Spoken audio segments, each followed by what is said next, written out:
잠깐만요.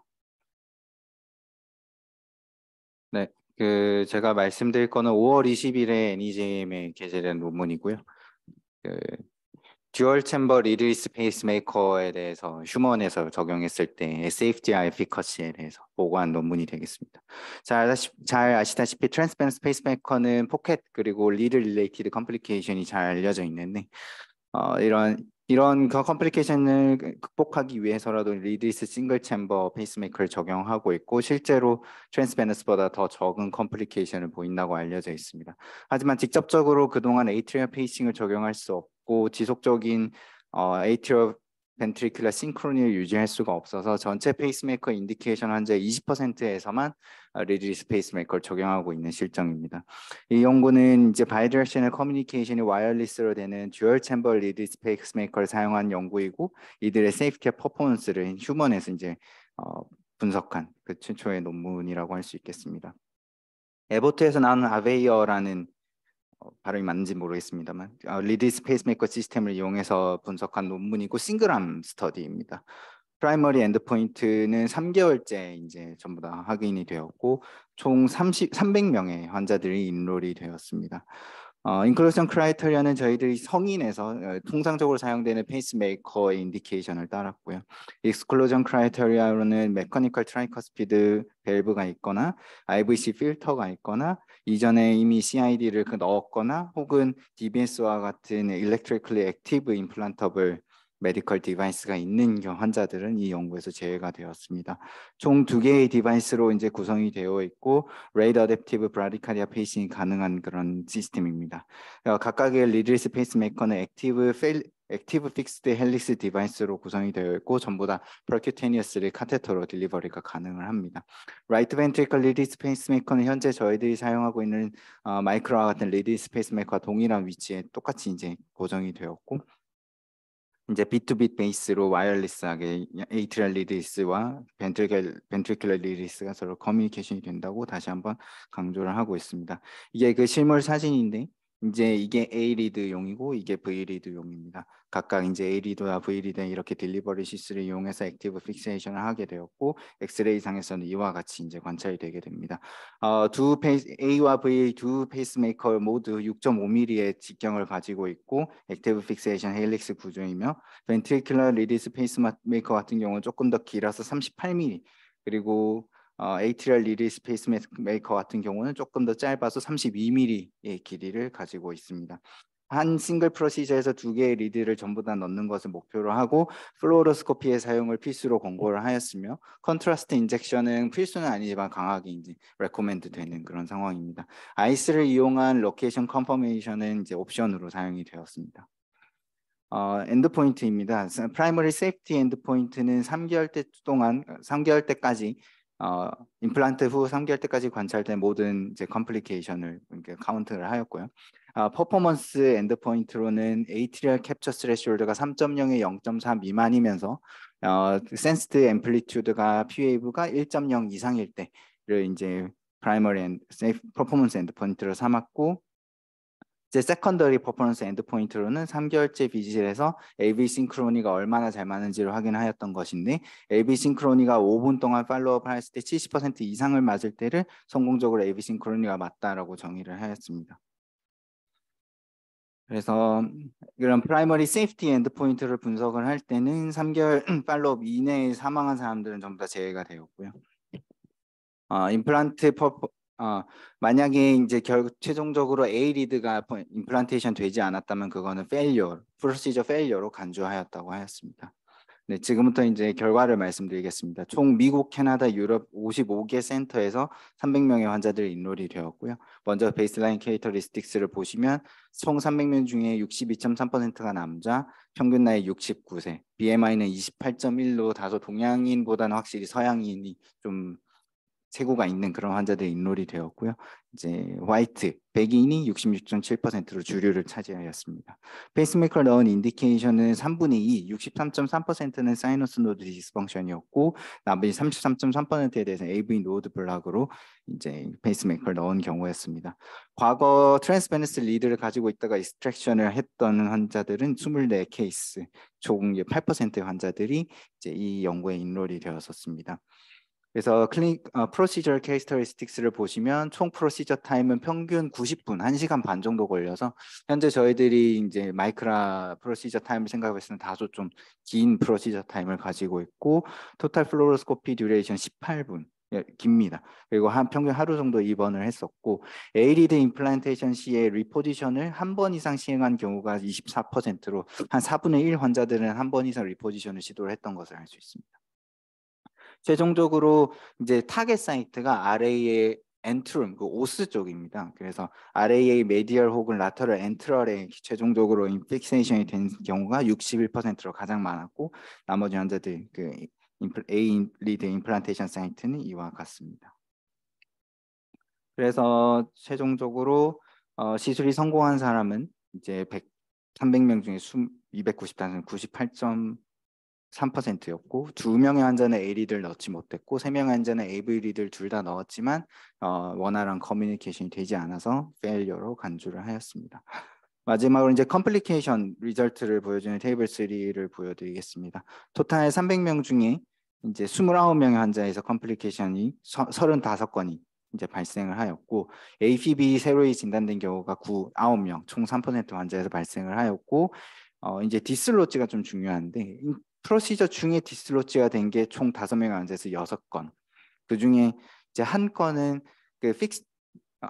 픽세이션이 제대로 안 돼서 마이그레이션이 된 게 아니고 아이스 카테터를 머뉴버를 하다가 떨어져 나왔던 케이스였습니다. 그 인트라 프로시저 디슬로케이션은 없었지만 이제 3개월째 팔로우업 했을 때 디슬로치먼트가 있었던 경우가 또 5건 있었습니다. 페리카디얼 이퓨전은 총 2건이 발생했고 그 중에 한 건이 이제 페리카디오 센티시스를 진행했다고 알려져 있습니다. 그래서 전체 그 35개의 컴플리케이션 케이스 중에 28건, 총 80%에 해당하는 컴플리케이션은 시술 직후 2일 이내에 확인이 되었다고 합니다. 아까 말씀드린 것처럼 인트라 프로시저럴 디슬로치모트는 총 6건이 발생을 했는데 그 중에 5개는 에이티리얼 리드였고 한 건은 벤트리큘러 리드였습니다. 근데 여기서 조금 시리어스하게 봐야 될 거는 디슬로치 된 것 중에 챔버가 바뀔 정도의 디슬로치는 2케이스가 있었는데 하나는 풀모너리 아터리에서 확인이 됐고 하나는 포라멘 오발레가 있었는지 모르겠지만 레프트 벤트리클까지 넘어가서 디슬로치가 확인이 되었다고 합니다. 다행히도 이런 모두 디슬로치 된 케이스들은 이제 성공적으로 리트리버 되었다고 하고요.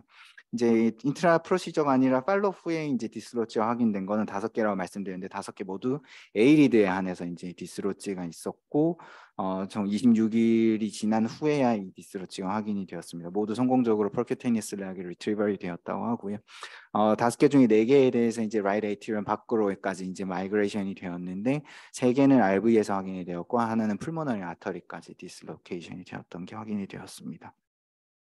실제로 조금 더 분석을 해보니 저희들이 프레퍼런셜 사이트로 제시된 RA 오스 그 엔트럼 쪽이 아니라 조금 더 미들 좀 디스탈 쪽까지 이제 접근을 한 뒤에 임플란테이션 한 경우에 조금 더 에이트리얼 리드의 디슬로치먼트가 좀 뉴메리컬리 더 많았다라는 걸 저자들이 좀 제시를 하고 있었습니다. 환자들은 총 2명, 전체 환자 중에 총 2명 카디아 어레스트가 있었지만 다행히도 이 어레스트는 프로시저 릴레이트나 디바이스 릴레이트가 아닌 카디아 어레스트인 것으로 확인이 되었다고 합니다. 리비전 케이스는 3개월 지난 후에 총 8케이스가 있었는데 6건은 에이트리얼 디슬로치먼트 때문에 시행이 됐고 한 케이스는 커뮤니케이션이 안 돼서 다시 리비전을 했고 한 케이스는 V리드 캡처가 제대로 되지 않아서 리비전을 진행을 했다고 합니다. 마지막으로 이제 아웃컴에 대해서 퍼포먼스 아웃컴에 대해서 말씀을 드리자면 이제 에이트리얼 캡처가 3.0이 0.4 미만이면서 센스가 1.0 이상인 경우가 90.2%, 3개월째 팔로우업 때 90.2%에서 확인이 되었고 평균 A 페이싱 스레시홀드가 0.8, 앰플리튜드가 3.5까지 나왔다고 합니다.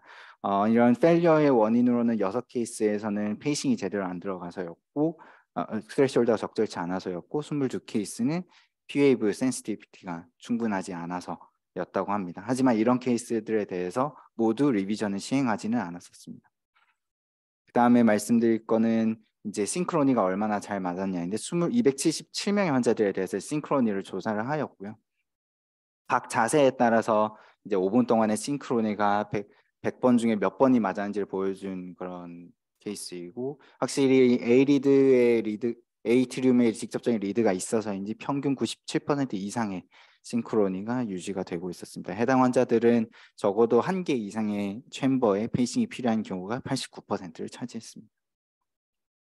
그래서 이 논문의 결과를 정리를 하자면 이제 300명의 환자 중에 프로시저가 성공한 경우가 98.3%이고 프라이머리 세이프티 엔드포인트가 90%, 그리고 에이트리얼 캡처 스레시홀드가 적정을 하면서 센싱 앰플리튜드가 적절했던 게 90%, 이 나머지 10%에 대해서는 리비전이 따로 필요하진 않았고 적어도 70% 이상 AV 싱크로니가 맞는 경우가 이제 97.3%이며 절대적인 AV 싱크로니 퍼센티지도 97% 이상이었습니다. 듀얼 챔버 페이싱은 포텐셜리하게 프로시저럴 리스크를 증가를 하게 되는데 이 연구에서는 실제로 어큐트 컴플리케이션은 기존에 보고되었던 트랜스베너스 듀얼 챔버 페이스메이커 경우와 그런 트랜스베너스 리드리스 벤트리큘라 싱글 챔버 경우에 비해서 더 높지는 않았었습니다. 이런 이유로서는 해당 연구에 이제 환자를 인로를 시킨 인베스티게이터가 55명이었는데 이 연구자들 모두 이제 리드리스 페이스메이커 임플란테이션에 조금 경험이 굉장히 많은 사람들만 추려서 이제 임플란테이션을 진행했기 때문에라고 이제 저자들은 설명을 하고 있었고요. 다만 디슬로지 같은 경우는 기존의 벤트리큘러 리드리스 페이스메이커라든지 에이트리얼 리드 디슬로케이션에 비해서 조금 더 높은 확률이어서 특히 A 리드를 임플란테이션 할 때는 조금 더 유의해서 이제 진행하는 것이 좋겠다라고 되고 있었습니다. 이 연구의 컴플리케이션 레이트가 35케이스로 거의 90%에 달한 다소 높은데 그 이유 중에 하나는 에이트리얼 피브릴레이션이 동반된 건 역시 컴플리케이션으로 카운트를 했기 때문입니다. 실제로 9명의 환자 3%에 대해서 처음으로 에이트리얼 피브릴레이션이 이제 진단이 되었고 그 중에 8명은 시술하는 도중에 확인이 되었다고 합니다. 에이트리얼 퍼포먼스는 다행히 기존의 페이스메이커와 비교해서 큰 차이는 없었고요. 싱글 챔버 페이스메이커는 다시 한번 상기를 해보자면 수파인 다이렉트하게 에이트리얼 센싱을 하지를 못하기 때문에 수파인 포지션에서는 AV 싱크로니가 89%, 하지만 움직이고 있거나 하트레이트가 빠른 스트레스풀한 컨디션에서는 75% 미만으로 싱크로니가 유지가 된다는 걸 미루어 봤을 때 이런 디스로치가 있기는 하지만 직접적으로 A리드에 임플란테이션을 함으로써 AV 싱크로니를 조금 더 스트릭트하게 유지할 수 있다는 것을 다시 한번 상기할 수 있겠습니다. 이 연구는 몇몇 이제 리미테이션을 가지고 있는데 싱글암 스터디이기 때문에 다른 트랜스베너스 페이스메이커와 직접적으로 세이프티와 퍼포먼스에 비교할 수 없었다는 점, 그리고 3개월째 팔로우업의 데이터를 이용했기 때문에 롱텀 아웃컴이 없다는 점, 그리고 유럽에서는 인종에 대한 그 정보를 얻을 수 없었다는 점, 그리고 페이스메이커 디펜던시에 관련된 데이터는 프로스펙티브하게 얻을 수 없었고 클리니컬 인바이러먼트가 아닌 일상생활에서의 AV 싱크로니에 대한 데이터는 이 연구에서 확인할 수 없었다는 점이 이제 대표적인 리미테이션을 꼽을 수 있겠습니다. 제가 말씀드린 내용은 여기까지입니다. 이거 저기 뭐냐 A 페일러 레이트가 몇 프로라 그랬죠? 여기서 A를 못 넣는 경우가? 그러니까 프로시저를 말씀을 하시는 거면은 300 중에 2케이스에서는 A를 결국 넣지를 못했다고. 아, 2개밖에 아니었나? 네네. 2개면은 0.7%인가? 네, 그 정도 됩니다. 근데 이제 문제는 디스로치가 조금 많았다는 게. 디스로치가 얼마나 됐다는 거예요? 1.7%? 이게 인트라 프로시저 1.7%, 팔로업 중에 발생한 게 1.7%. 1.7%. 그러면 팔로업 때 발생한 건 어떻게 해결했대요? 그래서 전부 다 리트리버를 펄큐테니어스하게 했다고 하고요, 교수님.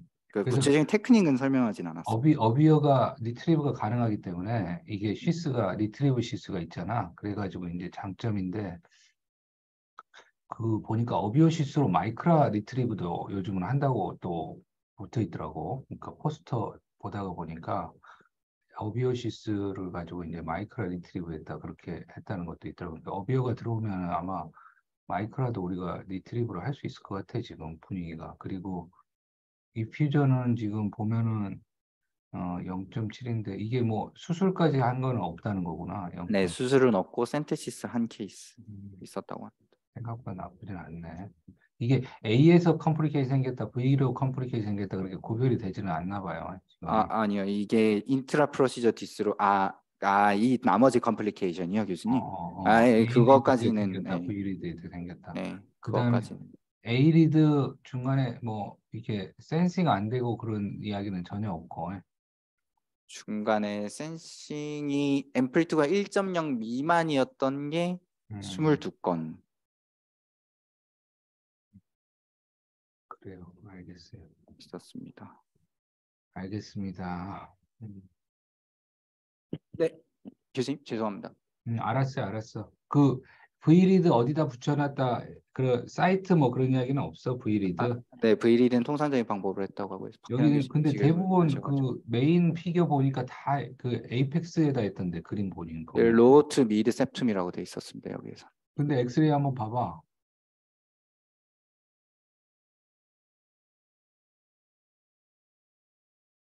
엑스레이 찍어놓은 거 없어요? 있습니다. 잠깐만요.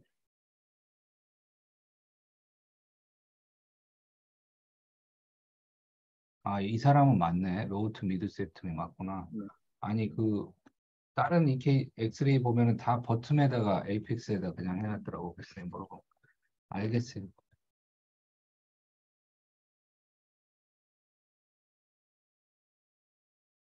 디스로치가 잘 되는 게 특히 A에 대해서 기술을 해놨고요, 교수님. 네, 그 베이살, 그 엔트룸에 임플란트 하는 게 아니고 더 이제 에이펙스까지 더 들어 깊숙하게 임플란테이션 한 경우에 뉴메리컬리 더 리스로치가 많았다라고 돼 있습니다, 교수님. 네, 맞습니다.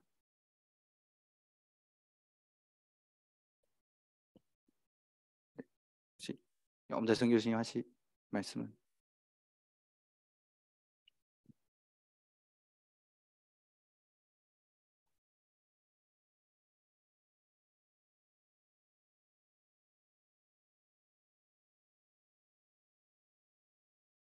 네. 아마 이것 때문. 네.